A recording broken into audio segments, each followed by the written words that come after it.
What the freak is up, YouTube? I'm here with my coffee, which means today's video is gonna be a doozy.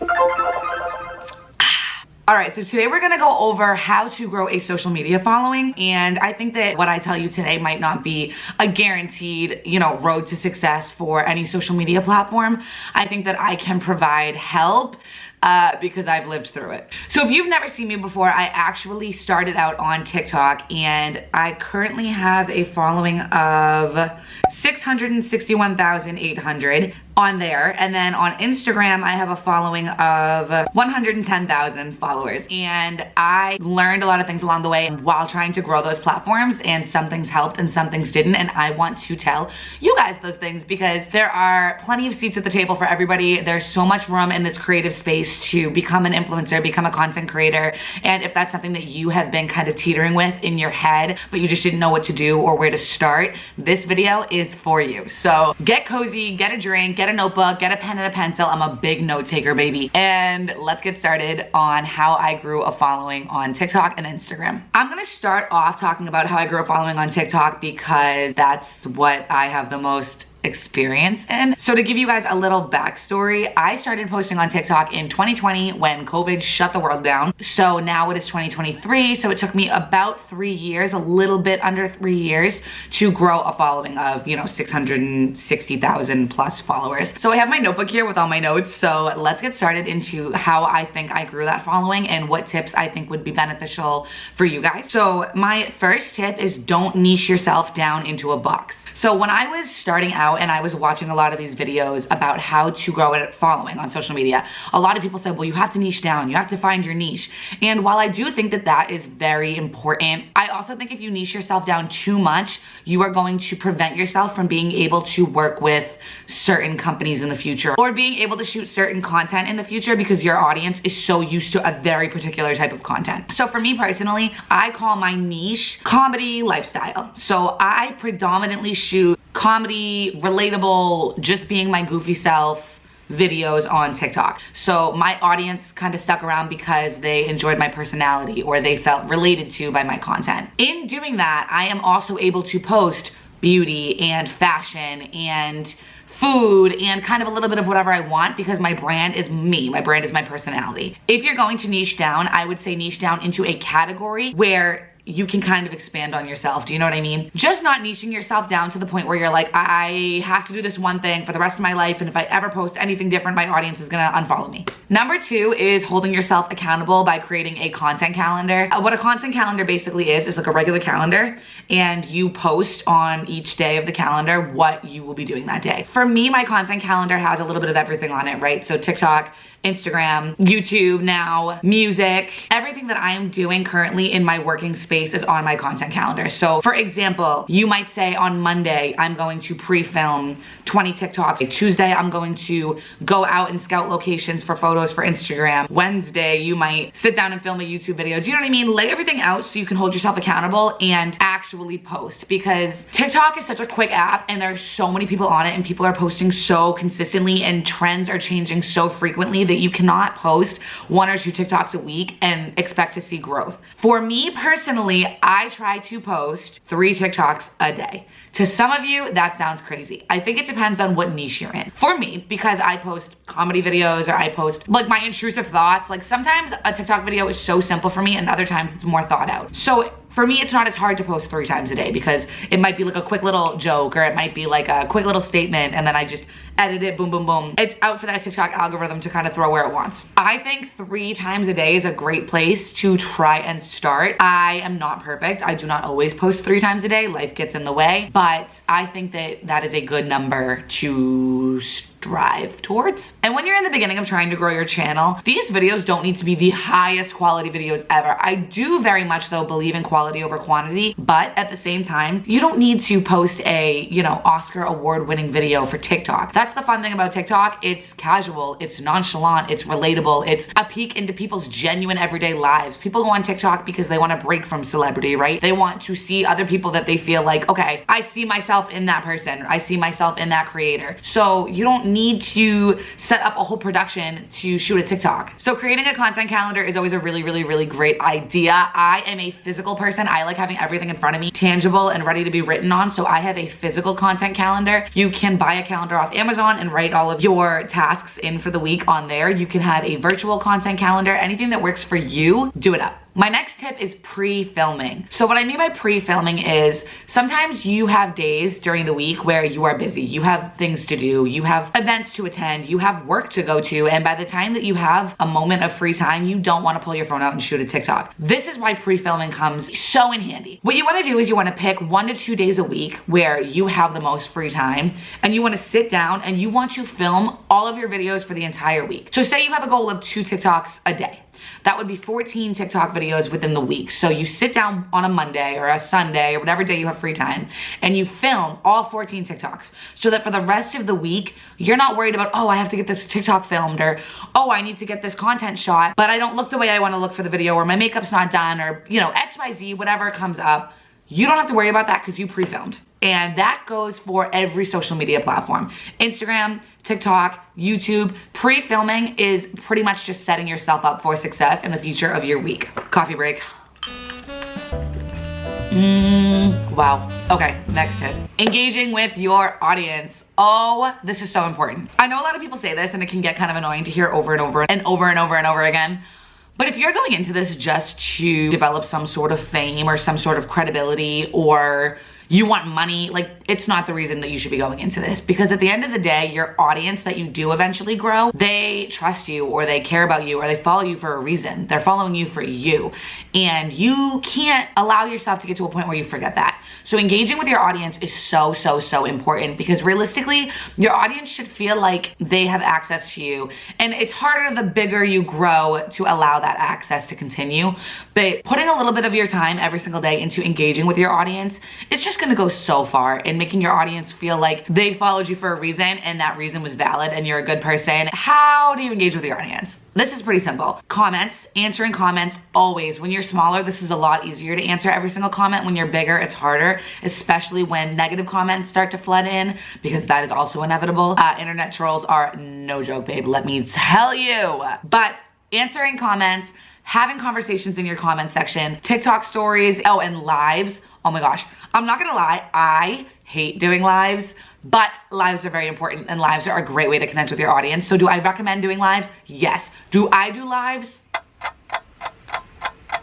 No, but I should do lives, and you should do lives. Your relationship with your audience is your credibility. So if you are not catering that relationship and feeding it and nurturing it like the precious little baby it is, then the reaction of your audience is going to reflect. How do I word this? Keep your audience happy, keep yourself happy, engage with your audience, have a good relationship with them. They're great, they're following you because they like you. You'd probably like them if you gave them a try. Talk to people, make internet friends, have conversations. Yeah. My next tip is literally the most important tip, and I know that every single person in videos like this says this exact tip, but be patient. It took me 3 years, or almost 3 years, to grow a following of 660,000 followers on TikTok. 3 years of constantly switching up content, learning from my mistakes, doing research, figuring out who I was as a creator, and posting things that I knew were going to make me happy, but also my audience. Things don't always happen overnight. And yes, does it happen sometimes overnight? Of course. Alex Earl, Charlie D'Amelio, some of the biggest creators, it's like overnight they grew millions of followers. It's not impossible, but it's not practical, and it's not everybody's journey. So be patient. It might take you a year, it might take you 3, it might take you 5. I understand that waiting to see success can be discouraging, because you'll put all this effort into something and you might not see followers for a while, or likes, or a good response, or views. But at the end of the day, you cannot let things like that discourage you, because all that's gonna do is throw you off your path.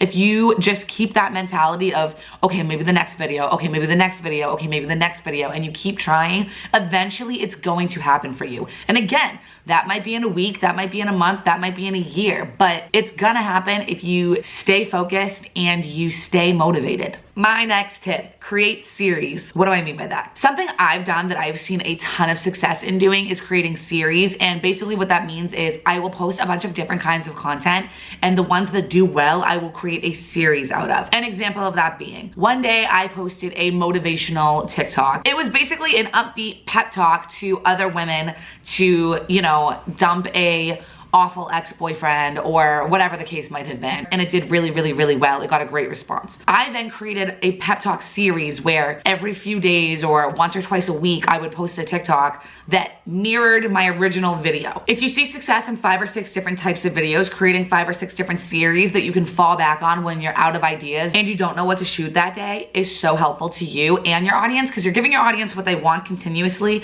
but you're also allowing yourself to have a fallback for days where you can't think of something else to shoot. I don't only shoot my series videos, I shoot whatever videos I have in mind, but I always try to incorporate my series into my weekly content calendar because I know that the audience wants it and I know that they will probably do well. Okay, next tip. Don't be afraid to talk to the camera. Some people see a lot of success by using trending audios. Other people see a lot of success by talking to the camera. I personally see so much more success by talking to the camera. Don't be afraid to try everything. Try the trending audios, try creating your own trending audios, try talking to the camera. For me and what I do, I have found that opening up myself to my audience and showing them my personality and my goofy side and my authentic self has gone so far in developing an audience for me and seeing growth, because not everybody is comfortable on camera. Let's talk posting times on TikTok. For me, I like to post at noon, 2, and 4. I like to post 3 times a day, and I like to post 2 hours in between. Do I think this is the key to success? No, this is just what I like to do. Sometimes if I miss my 12 o'clock window because I'm an awful person and I sleep until 2 p.m. sometimes, I will post at 2, 4, and 6. I don't like to post too late in the day. I find for me that when I post later on in the day, my videos don't perform as well. On top of that, you will have TikTok analytics that will tell you what times your audience is most active. When you're starting out, everybody's a little different. So I would say try to post at a bunch of different times. Post super early in the day, post super late at night, post in the middle of the day. And you can then decide for yourself what the best posting time is for your content and what time is going to open up the door to the most amount of success for you personally. Be original. That's my next tip. Be original. What do I mean by that? Don't blatantly copy other people's content. TikTok is full of creators doing a bunch of different things, and the amount of times that I have seen creators go on there and word for word copy other people's original ideas, it's just tacky. Do your own thing. Like, if there's a trending audio, come up with your own original twist to it. Don't just blatantly word for word copy somebody else's. People are gonna see right through that eventually. Sometimes I understand it can be very hard to come up with your own ideas. I myself have days where I literally can't come up with anything on my own. And in saying that, it is okay to take inspiration from other people's content. I've taken inspiration from other people's content, of course, but just don't copy them. Take that inspiration and figure out how you can create something similar to what you enjoyed watching, but putting your own spin on it. Because plagiarism, not cool, dude. Invest in the right equipment. What equipment do you need for TikTok? Well, technically, you just need your phone. But I do definitely see a huge difference in success and in the success rate of my videos when there's good lighting and good audio. So some equipment that I think are absolutely super, super awesome, super helpful. Number 1, tripods. I use 4 different tripods. I'm currently filming on a mini tripod with my camera, so I can't show you that one, but it basically looks something like this. This is a smaller tripod. You can put your phone in it, your camera, anything you need. It's gonna keep your phone and your images stabilized, and it's just super helpful for when you don't have something to lean your phone against. I have a small tripod. I also have a longer tripod. This one is cool because it stays condensed and it's easily travelable. You can travel with it. So this one gets really long and you can put your phone in it and you can get shots of yourself running off or, you know, on the beach or whatever you need to do.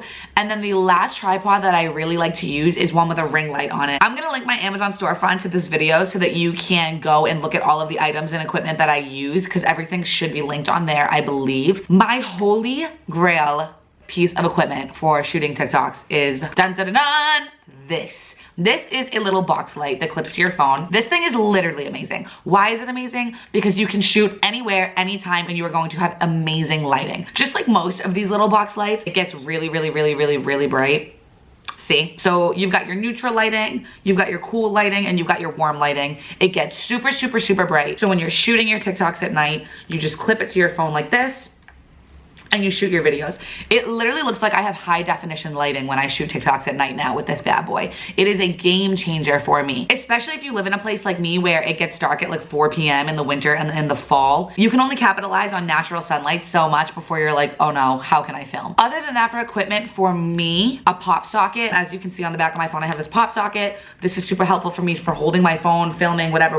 Styluses, my friends make fun of me all the time for these, but these are so helpful for me. These little bad boys right here, particularly the ones with like the net mesh tip. I use my stylus for everything. I use it for photo editing, I use it for TikTok editing, I use it for captions. So those are all my tips for TikTok growth. Let's move on to Instagram. Okay, you're gonna actually be baffled by the section of this video that is Instagram growth, because I have one tip, and pretty much one tip only. This one tip took me from about 3,000 Instagram followers to 110,000 Instagram followers in less than a year. Are you ready for the tip?